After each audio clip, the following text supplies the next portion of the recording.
자, 기도하는 마음으로 기도 제목 같이 따라 하시겠습니다. 억울한 상황 속에서도 선한 양심을 지키게 하시고 재판장이신 하나님께 맡기게 하소서. 아멘. 오늘도 우리의 모든 것을 책임져 주시고 맡아 주시는 하나님이 계시기에 우리가 힘을 얻고 소망을 갖습니다. 우리는 거친 광야 같은 세상을 살고 있습니다. 그래서 사람들의 몸도 마음도 거칠어지게 됩니다. 특히 고통스러운 상황과 환난을 겪게 되면 사람들의 언어도 거칠어지는 것을 보게 돼요. 오늘날 인터넷 기사에 밑에 써있는 댓글들을 보면 사람들의 얼굴은 보이지 않는데 그 언어와 마음이 얼마나 거칠고 악한지를 볼 수가 있습니다. 그만큼 우리가 사는 세상이 거칠고 고통스럽고 괴롭다는 것을 의미하는 것이겠지요. 그런데 오늘 본문에 나타난 다윗의 모습을 보면 거친 광야 속에서 이리저리 쫓겨다니면서도 그의 모습은 감동과 아름다움을 보여줍니다. 우리가 알다시피 다윗은 날마다 사울에게 쫓겨 거칠고 고통스럽고 위험한 광야나 숲이나 동굴에서 숨어 다니고 있습니다. 사울왕이 날마다 죽이려고 군대를 이끌고 쫓아왔기 때문에 도망가느라 그 얼굴은 거칠어졌을 거예요. 피부는 상당히 거칠어졌을 거예요. 그리고 몸은 상처투성이었을 겁니다. 그리고 다윗이 은혜를 베풀어 주었던 동족들, 친족들까지도, 심지어는 친구들까지도 다윗을 배반하고 다윗의 상황과 위치를 사울왕에게 수시로 보고하는 그런 상황 가운데 있습니다. 다윗의 마음은 어땠을까요? 1절을 보세요. 사울이 블레셋 사람을 쫓다가 돌아오매 어떤 사람이 그에게 말하 이르되 보소서 다윗이 엔게디 광야에 있더이다 하니. 그런데 다윗의 모습 속에서 거친 언어, 거친 마음은 볼 수가 없어요. 오히려 정제되어 있는 그의 언어와 그의 모습을 보게 됩니다. 저는 이 다윗의 모습에 좀 부끄럽기도 하고 부럽기도 합니다. 어떻게 그렇게 될 수 있었을까 묵상을 해보았습니다. 다윗이 아름다운 마음과 또 정제된 언어를 사용할 수 있었던 것은 하나님에 대한 순결한 믿음과 선한 양심을 가졌기 때문이에요. 오늘 우리는 이 거친 세상 속에서 우리를 지키고 또 아름다운 삶을 살기 위해서는 순결한 믿음과 선한 양심을 우리가 지켜야 되겠습니다. 순결한 믿음은 어떻게 지키느냐? 순결한 믿음은 거친 기도로 지킬 수 있어요. 우리가 사람에게 거칠게 대하는 것이 아니라 하나님 앞에 우리가 억울함과 고통을 거칠게, 어쩔 때는 정제되지 않는 언어로 하나님께 기도하는 거예요. 그랬을 때 하나님께서는 우리가 세상에서 또 사람 앞에서 정제된 그러한 언어를 사용할 수 있는 절제심과 인내심을 주시는 것이지요. 또한 선한 양심을 지키기 위해서는 어떻게 됩니까? 그 양심의 기준이 세상 기준이 아니라 하나님 말씀일 때 우리는 선한 양심을 지키게 되는 것이죠. 자, 오늘 본문은요, 날마다 도망만 다니던 다윗의 삶의 대반전의 그런 이야기가 나옵니다. 어떤 대반전입니까? 그것은 다윗이 사울의 손에 통제받고 있는 것 같았는데 오히려 사울이 다윗의 손에 통제받고 있게 되는 사건이 벌어집니다. 다시 말하면 지금까지 문제가 나를 통제하는 것 같았는데 어느 순간 내가 문제를 통제하는 것과 같아요. 이것이 하나님을 온전히 신뢰하는 믿음의 사람에게 주시는 은혜예요. 우리가 문제에 휩싸여 이 문제 때문에 고통스러운데 우리가 하나님을 온전히 신뢰하면서 양심을 지키고 믿음을 지킬 때 하나님은 우리가 문제를 통제하게 만들어 주신다라는 거지요.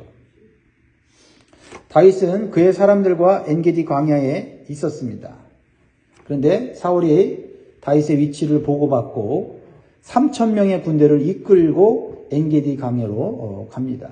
2절에 보면 사울이 온 이스라엘에서 택한 사람 3,000명을 거느리고 다윗과 그의 사람들을 찾으러 들염소 바위로 갈세.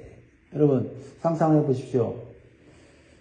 다윗 한 사람을 잡기 위해서 군대 3,000명을 이끌고 가는 것은 사울 왕이 얼마나 개인적인 욕심과 왕위를 지키려고 하는 집착에 빠져 있는지를 보여주는 것이죠. 3,000명을 끌고 간다는 것은 이게 다른 나라와 전쟁할 때나 끌고 가는 그런 군대 숫자 아닙니까? 자, 그런데 사울 왕이 엔게디 광야에 도착했을 때 갑자기 용변이 보고 싶었던 것 같아요. 그래서 한 굴에 들어가요. 여기서 놀라운 일이 생깁니다. 그 굴 안에 다윗이 숨어 있었던 것입니다. 자, 3절에 보면 길가 양의 우리에 이른즉 굴이 있는지라 사울이 뒤를 보러 들어가니라 다윗과 그의 사람들이 그 굴 깊은 곳에 있더니. 자, 이것은 어떤 상황입니까? 사울 왕이 용변을 보러 한 굴에 들어갔는데 거기에 다윗이 있었다. 이것이 우연한 일이라고 생각하십니까? 아마 다윗은 분명히 깨달았을 거예요. 지금까지는 다윗의 생명이 사울의 손에 있는 것 같았지만 이제는 사울의 생명이 다윗의 손에 있게 되었다는 것을 깨닫게 된 거죠. 그러자 다윗의 사람들이 흥분하면서 복수를 할 수 있는 기회가 왔다고 하면서 다윗에게 이렇게 말을 합니다. 4절 다윗의 사람들이 이르되 보소서 여호와께서 당신에게 이르시기를 내가 원수를 내 손에 넘기리니 내 생각에 좋은 대로 그에게 행하라 하시더니 이것이 그날이니이다 하니 다윗이 일어나서 사울의 고도자락을 가만히 대니라. 다윗의 사람들의 이러한 말은 옳게 보입니다. 그리고 분명히 사울을 지금 죽일 수 있는 절호의 찬스가 왔기 때문에 보통 사람이라면 사울을 당연히 죽이는 것이 그것은 어떻게 보면 운명과 같은 것이라 볼 수가 있습니다. 특별히 다윗의 사람들은 하나님께서 주신 기회라고 말하고 있어요. 다윗은 그토록 자신을 괴롭히고 고통을 주었던 사울을 죽일 수 있는 기회가 이제 주어졌습니다. 그런데 다윗은 사울 왕을 죽이지 않아요. 그리고 사울의 고도자락을 가만히 배웠습니다. 거기서 멈춥니다. 보통 우리가 사극 드라마를 보면 이런 상황과 기회가 오면 단칼에 원수를 배워버리죠. 그러면 어떻게 해요? 드라마를 보는 사람도 속이 시원하지 않습니까? 그리고 당당하게 왕의 자리에 오릅니다. 그러면 그를 도왔던 측근들은 공을 따라서 높은 지위를 얻고 상을 받아요. 아마도 다윗의 신하들은 그것을 꿈꿨던 것 같습니다. 그런데 다윗은 그 순간에도 생각하는 것이 있었어요. 무엇입니까? 오늘 우리에게 주시는 교훈이죠. 사람들의 말을 들을 것인가? 하나님의 뜻을 확인할 것인가? 라는 거죠. 분명히 하나님께서 다윗에게 은혜를 베푼 건 맞습니다. 우연히 사울 왕이 다윗이 숨어있는 굴에 들어온 거 아니에요. 사람들의 말이 틀린 것도 아니었어요. 그러나 사울 왕을 죽이는 것은 또 다른 문제라고 다윗은 본 거예요. 분명히 하나님께서 수많은 굴들 중에서 사울이 하필 그 다윗이 숨어있는 굴에 들어온 것은 우연이 아니라 하나님의 주권과 섭리였습니다. 이것은 다윗에게 큰 위로가 되었을 거예요. 내 생명이 사울의 손에 있지 않고 하나님의 손에 있다고 하는 것을 깨닫는 순간이죠. 그래서 원수인 사울이 두렵지 않게 되었다. 그러나 다윗은 그 순간 감정적으로 충동적으로 행하지 않고 하나님의 마음과 뜻을 구해요. 그래서 하나님의 뜻이 무엇인지를 순간 깨닫게 되는 거예요. 이게 참 다윗이 위대한 믿음의 사람인 것을 보게 되죠. 우리도 참 억울한 일 당하고 그리고 고통스러운 일을 끊임없이 당하다 보면 우리의 마음이 쪼그라들죠. 그러다가 어떤 내가 힘을 갖게 되고 어떤 유리한 상황이 오면 우리는 그것을 이용해서 복수하려고 하는 그런 마음이 우리에게 있습니다.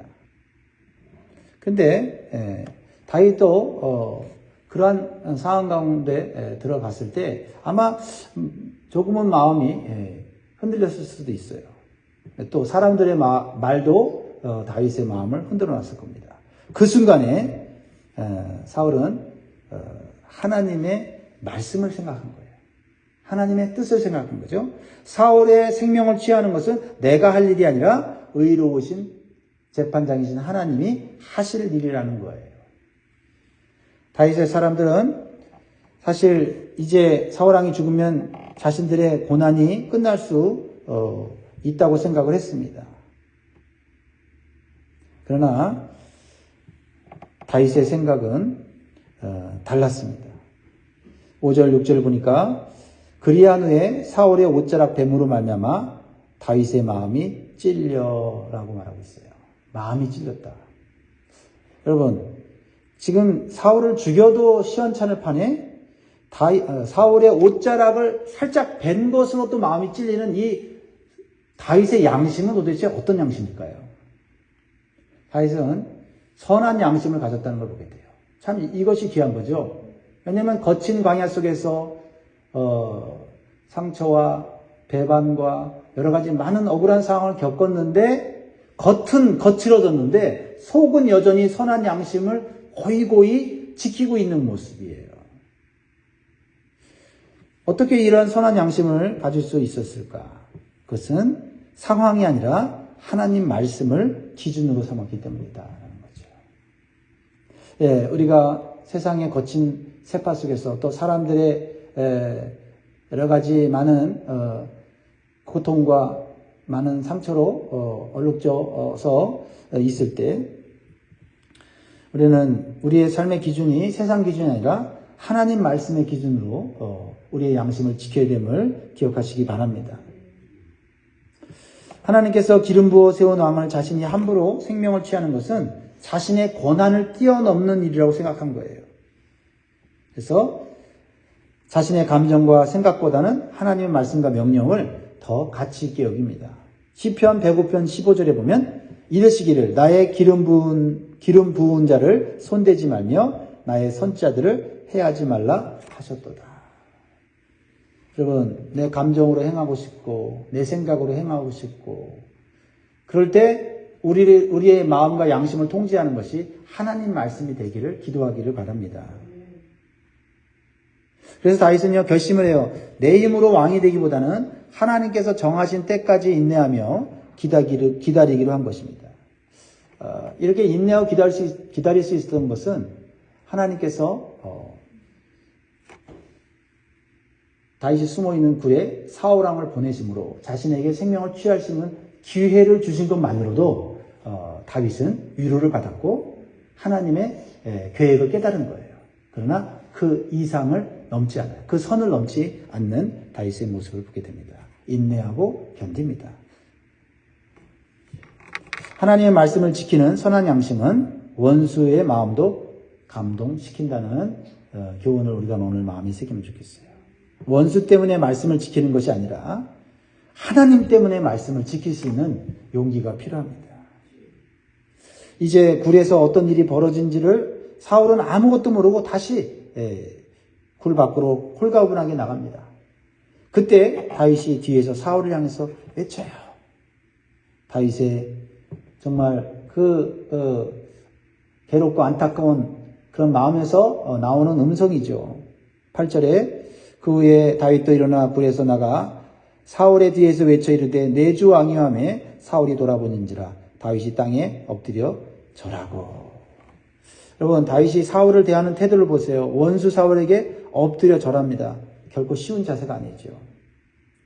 왜냐하면 하나님께 기름 부음을 받은 자이기 때문에 그는 원수지만 하나님의 그런 말씀을 따라서 그는 원수를 대하고 있는 것을 보게 돼요. 그리고 다윗은 자신이 무죄하다는 것을 자신이 자른 겉옷을 보여주면서 증명을 해요. 11절 내 아버지여 보소서 내 손에 있는 왕의 옷자락을 보소서 내가 왕을 죽이지 아니하고 겉옷자락만 베었은즉 내 손이 악이나 죄가가 없는 줄을 오늘 아실지니이다. 왕은 내 생명을 찾아 해하려 하시나 나는 왕에게 범죄한 일이 없나이다. 사실 다윗도 억울한 마음을 숨기지 않습니다. 자신이 얼마나 지금 고통을 당하고 있고 자신이 당하는 이 고통이 고난이 이게 합당하지 않다는 것을 표현해요. 그렇죠? 여기 보면 그런 말 하지 않습니까? 9절에 다윗이 사울에게 이를 때 보소서 다윗이 왕을 해하려 한다고 하는 사람들의 말을 왕은 어찌 들으시나이까? 사실 다윗은 사울을 해할 마음이 전혀 없어요. 그런데 이 사울의 주변의 사람들이 사울에게 아부하기 위해서 또 사울에게 혜택을 받기 위해서 다윗이 사울을 죽이려 한다고 하는 소문을 퍼뜨리고 악성 댓글을 기록하는 거죠. 다윗도 억울해요. 내가 하지도 않은 일을 했다고 하니까요. 그래서 사울에게 얘기를 합니다. 그러면서도 사울은 자신이 결백할 뿐만 아니라 자신의 선한 양심을 따라 결단한 것을 원수에게 얘기해요. 그렇죠? 그래서 12절에 보면 여호와께서는 나와 왕 사이를 판단하사 여호와께서 나를 위하여 왕에게 보복하시려니와 내 손으로는 왕을 해하지 않겠나이다. 이렇게 말하고 있죠. 내 손으로는 내가 왕을 해하지 않겠다. 선한 양심을 지키겠다는 거죠. 다윗에게는 믿음의 확신이 있었어요. 원수는 내가 갚는 것이 아니라 하나님이 갚아주시는 것이다. 그래서 로마서 12장 19절에 보면 내 사랑하는 자들아 너희가 친히 원수를 갚지 말고 하나님의 진노하심을 맡기라. 기록되었으되 원수 갚는 것이 내게 있으니 내가 갚으리라고 주께서 말씀하시니라. 다윗은요 자신이 원수를 갚다가 자신도 죄를 지을 수 있음을 깨달은 것입니다. 그래서 원수 갚는 것은 하나님께 맡기고 자신은 하나님 앞에서 선한 마음과 양심을 지키기로 결단한 거예요. 우리가 뭘 지켜야 되는가? 무엇을 행해야 되는가를 우리 다윗의 모습을 통해서 깨닫게 되죠. 뭐예요? 순결한 믿음과 선한 양심. 이것을 지키면 하나님께서 우리가 당하는 억울함, 또 우리를 괴롭히는 원수를 하나님께서 해결해 주신다라는 것입니다. 오늘 우리가 다윗에게서 배워야 될 영적인 지혜입니다. 원수에게 은혜를 베풀면서도 원수를 갚는 길이 무엇인지를 오늘 배우게 됩니다. 오늘 거친 이 광야 같은 세상에서 다윗과 같은 믿음과 마음으로 승리하시기를 주의 이름으로 축복합니다. 기도하겠습니다.